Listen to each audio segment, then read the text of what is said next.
아파트는 가격을 중심으로 전 국민을 수직적으로 서열화시키고요.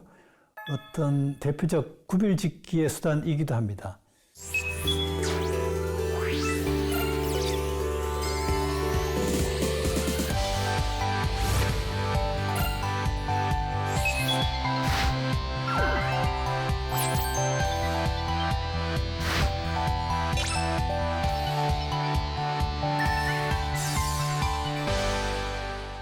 아파트의 부정적 측면 가운데서 약간 좀 강조하고 싶은 것은 아파트가 한국 사회 불평등 문제랑 긴밀히 연계가 되어 있다는 사실입니다.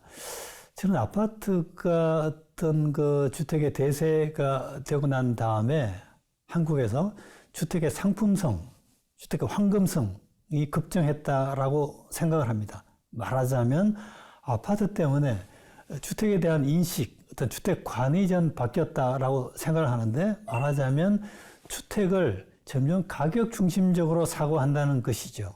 한 번 더 말씀을 바꿔드리면 이제 집은 사는 곳이 아니라 사는 것으로, 일종의 재테크 수단으로 집에 대한 인식이 바뀌었다라고 하는 것은 큰 사회적 문제라고 생각을 합니다. 그리고 아파트는 남들과의 비교를 가시적으로 만드는 그런 대표적인 주택 형태입니다. 아파트는 가격을 중심으로 전 국민을 수직적으로 서열화시키고요. 어떤 대표적 구별짓기의 수단이기도 합니다. 주택에 사십니까? 아파트에 사십니까? 강북에 사십니까? 강남에 사십니까? 몇 평에 사십니까? 몇 층에 사십니까?를 통해서 어떤 주거 공간을 놓고 전체 국민을 말하자면 서열화시키는 그 주범이 전 아파트가 되어 있다라고 생각을 합니다. 저는 언제부턴가 한국 사회가 우편 번호가 운명의 시대가 되어 있고 거기에 대해서 전 아파트의 책임이 많다라고 생각을 합니다. 그래서 이제는 주거 지역, 주거 형식, 주거 유형에 대해서 보다 다양한 선택권을 보장해 줄 필요가 있다라고 생각을 합니다. 저는 아파트에 대한 개인적 불호를 떠나서 아파트 공하고 실체를 공과 과 양 측면에서 가급적 객관적으로 고찰하고자 했습니다. 저는 아파트가 개발 시대 국가적 차원의 주택정책의 산물이라고 생각을 합니다.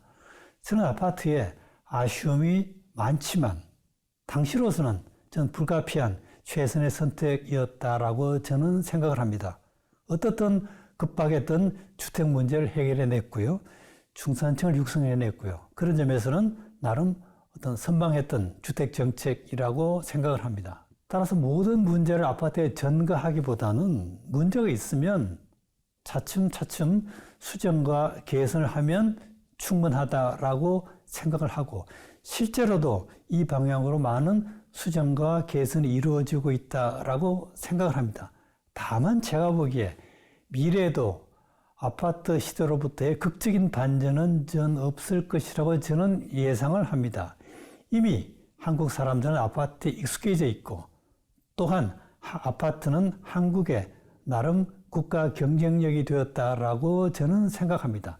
다만 앞으로 아파트는 소형화, 다양화, 진흥화, 도심화, 초고층화의 길로 갈 것으로 저는 전망을 합니다. 저는 이제 아파트 문제를 단순한 어떤 건축의 문제, 건설의 문제, 부동산의 문제가 아니라 집의 인문학, 사회학적 관점에서 다시 한번 전반적으로 재검토할 때라고 생각을 합니다.